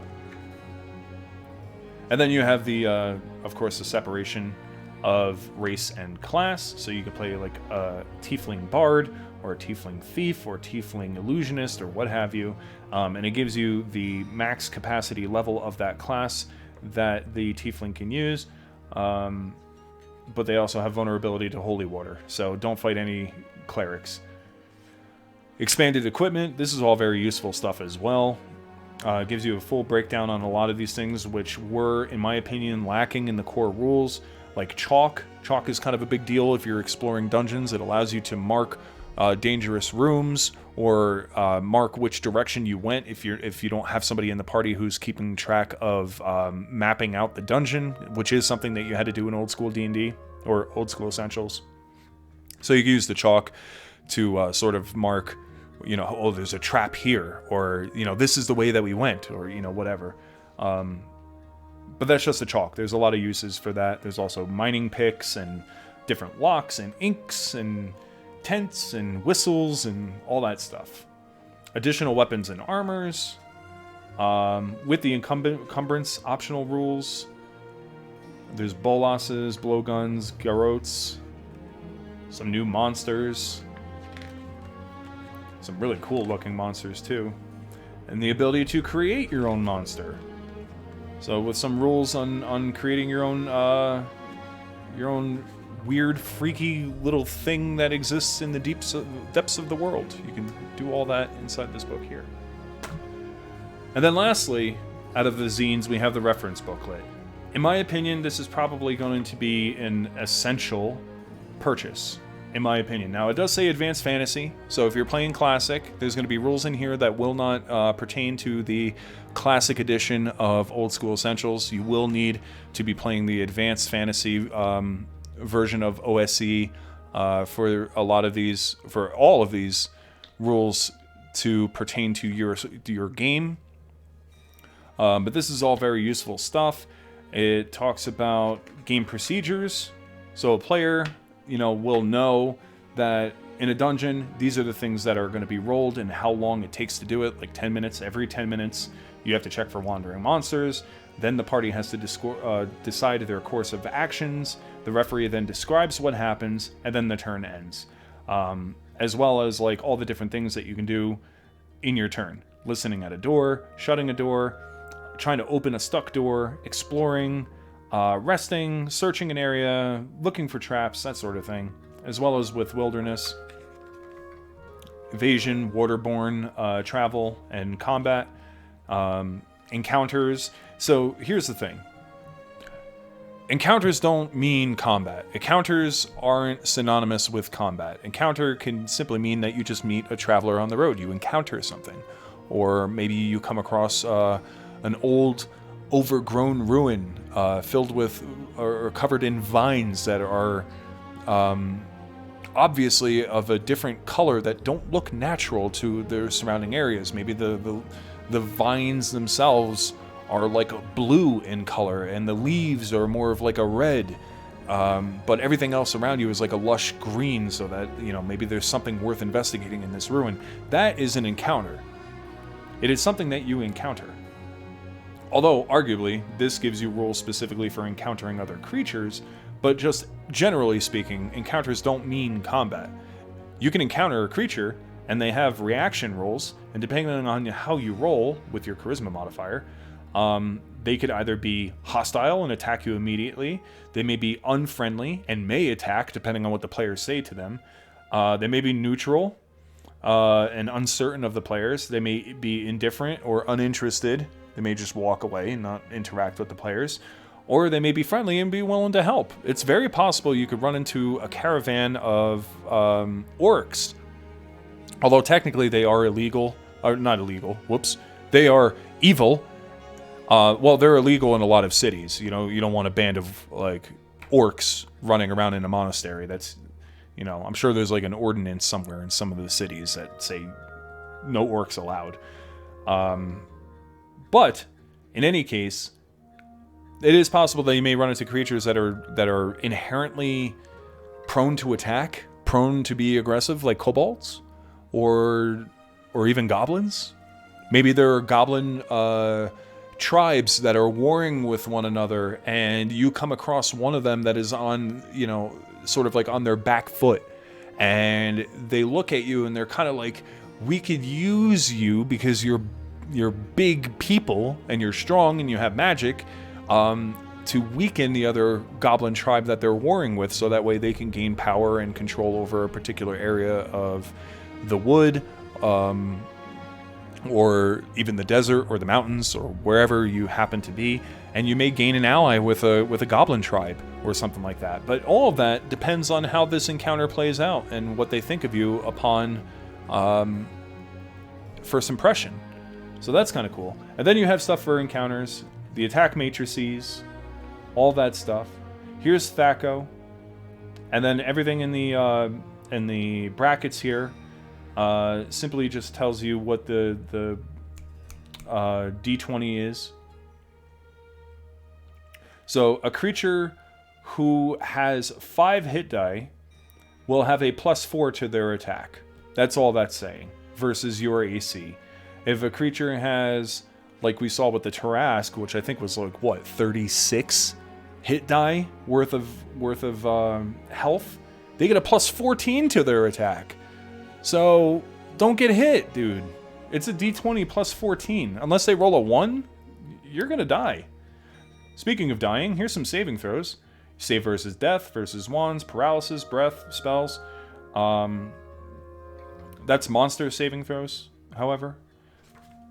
Here's some monsters. So this is actually kind of useful for the DM as well, because you can look at all the creatures, at least in the advanced monsters book, that details all of the monsters based on their hit die. And that's really useful. That is very useful. And it also tells you with an asterisk what monsters cannot be harmed by mundane weapons. Magic or silver weapons is required. For example, like a coffer corpse, or a brown mold, or a jackalwere. Anything that's like a werewolf. You're absolutely going to need some silver weapons. And that goes all the way up to 36 hit die worth of creatures. More dungeon encounters. Arguably, this is useful for a dungeon master too.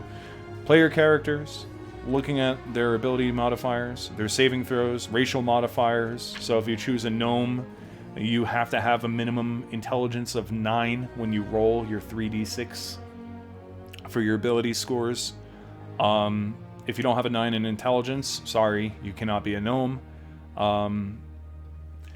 And then Constitution, you also need a minimum of 9, but there's no other requirements. A human literally doesn't need any requirements, which is really nice. You could just be a human. Yeah, and you get a +1 in con, +1 in charisma if you're using the optional rules for lifting demi-human class and level restrictions. Kind of useful stuff.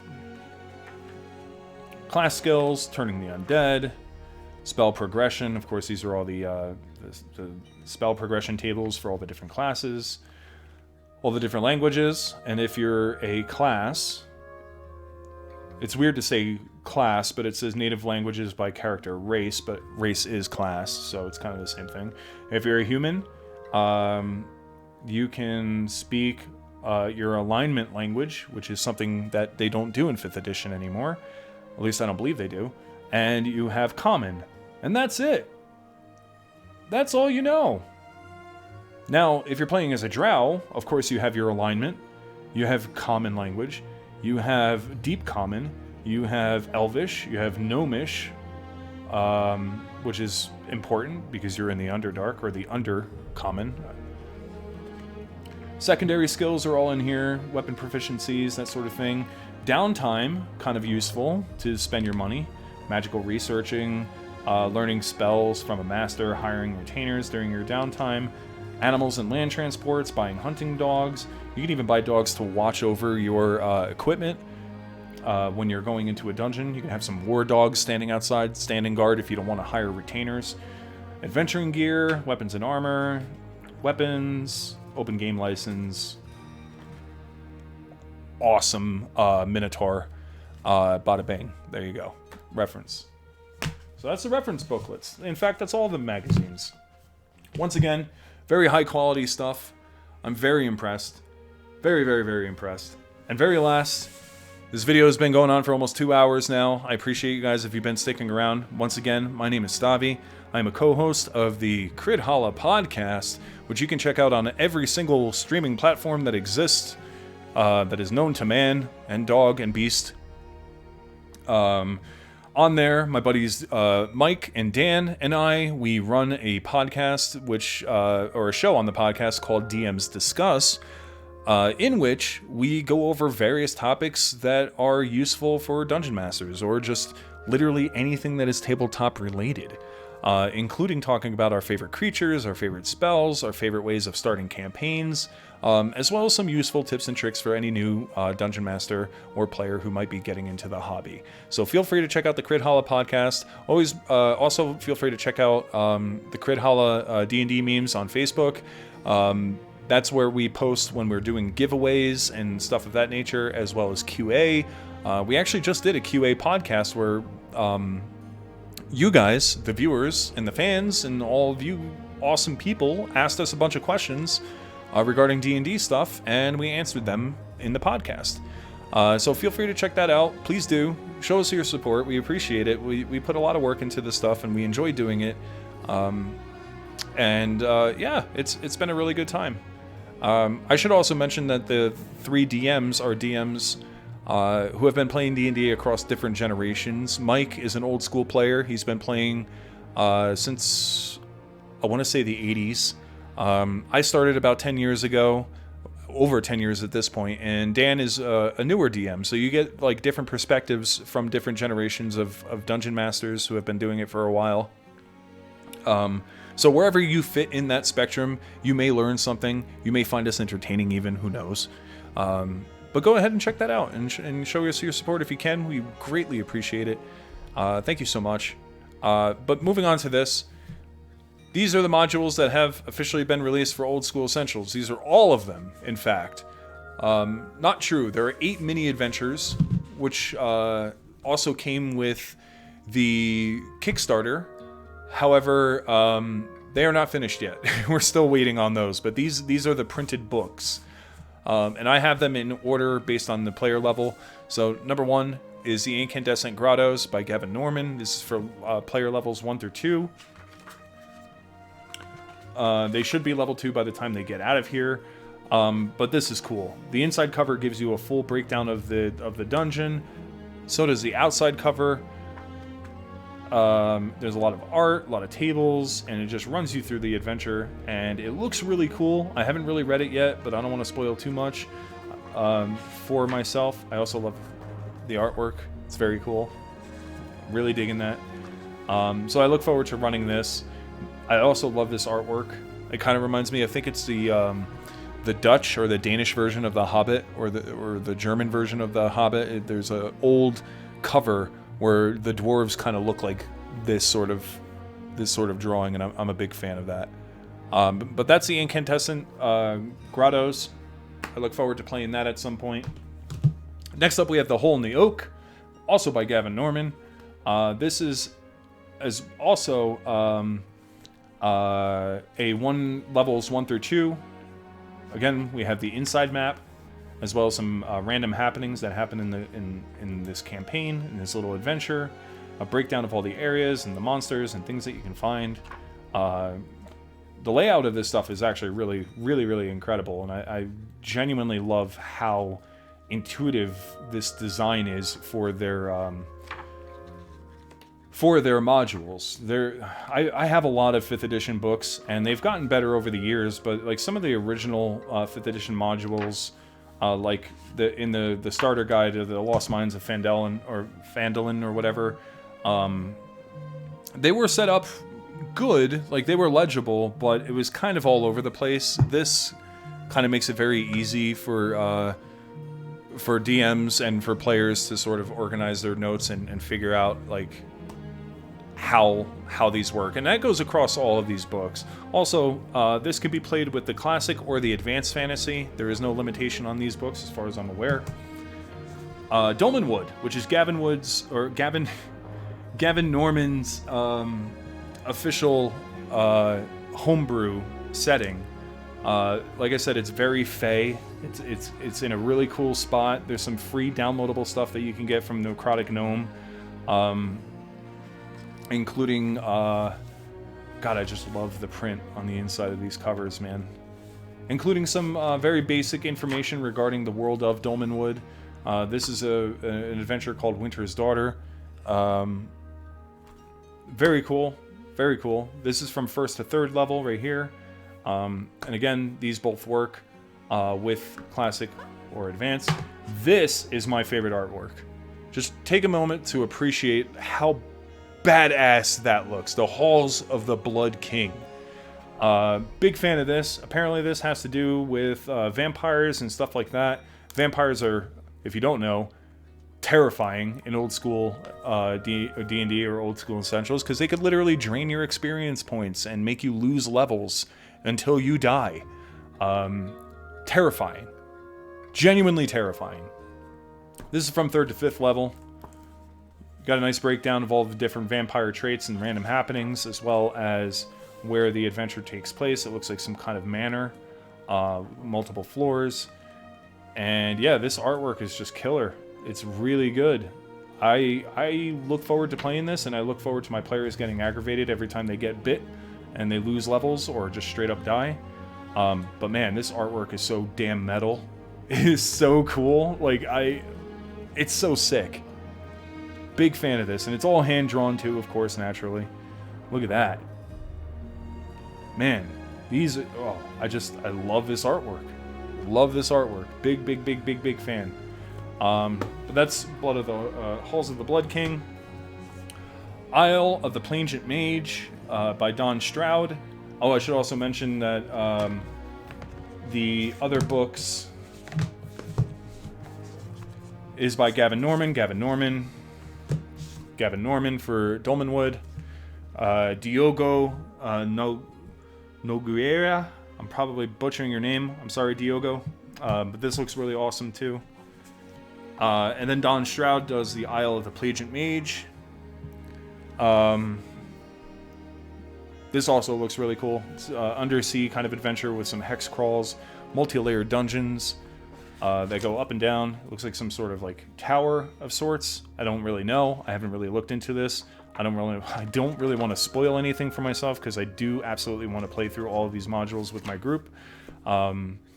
But this also looks really cool, and this is from 3rd to 5th level. And finally, by Luka Rejic, is the Holy Mountain Shaker. Appears to be a giant koi fish. Looks pretty awesome. This is for levels 5 through 6. And again, you have some in-cover. Ooh. Okay, that's really cool. So this is more of a point crawl than a hex crawl. Point crawls, basically, they just go from point to point. Like zone to zone, rather than going from hex to hex and exploring each individual hex and rolling for encounters and stuff like that. Each place has its own page and description and stuff like that. That's really interesting. Kind of a fan of that. Also really love the artwork so far. Like, that's really cool. This giant tower. These old abandoned ruins. This bridge in this cavernous area. A lot of these ruins built into the cavern. The deep dark. Oh man, that's cool. Big old fisheye. But there you have it. That is a very, not super in-depth look, but just a brief overview of everything that came with the Old School Essentials Kickstarter.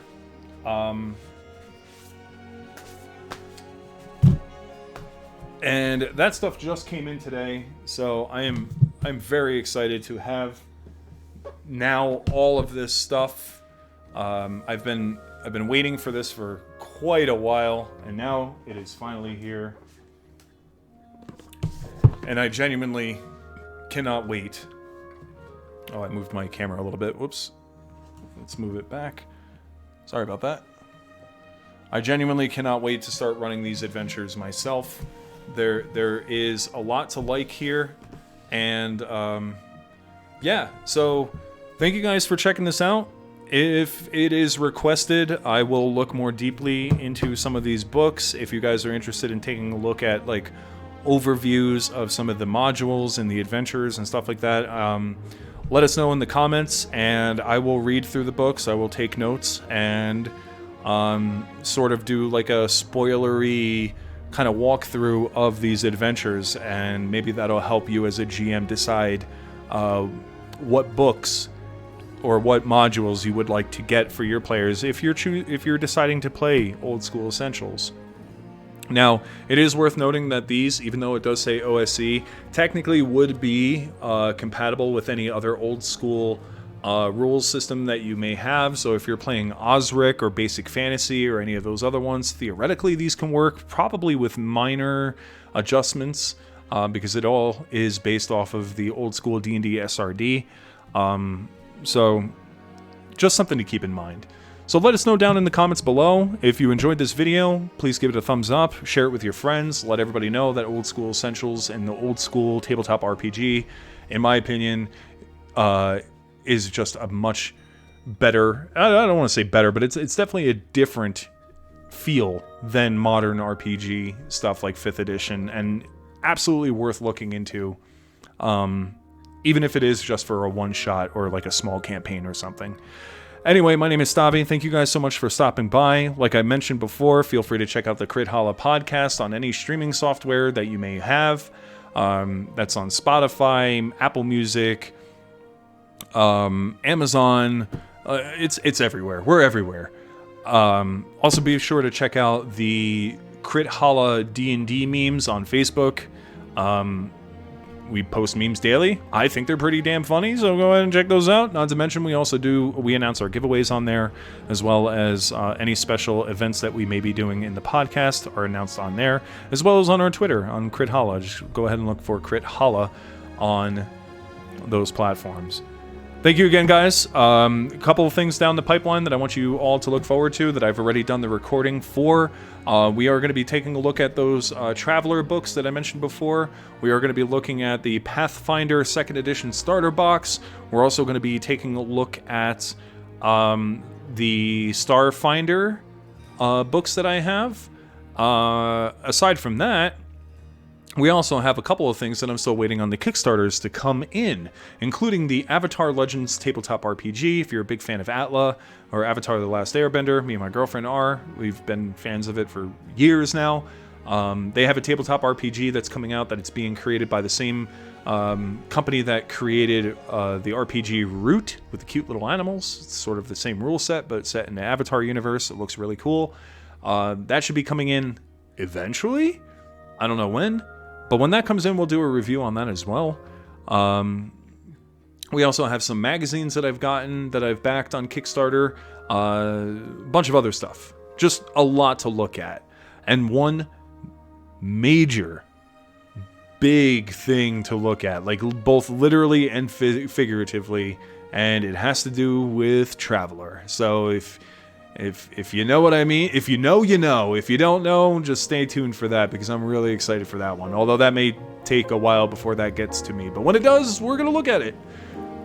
So anyway, thank you guys so very much. I hope you guys enjoy the rest of your time, and, you know, may all your 20s be 20s or whatever. May your D20s be 20s. And we'll catch you guys in the next video. Thanks so much. And, yeah, we'll catch you later.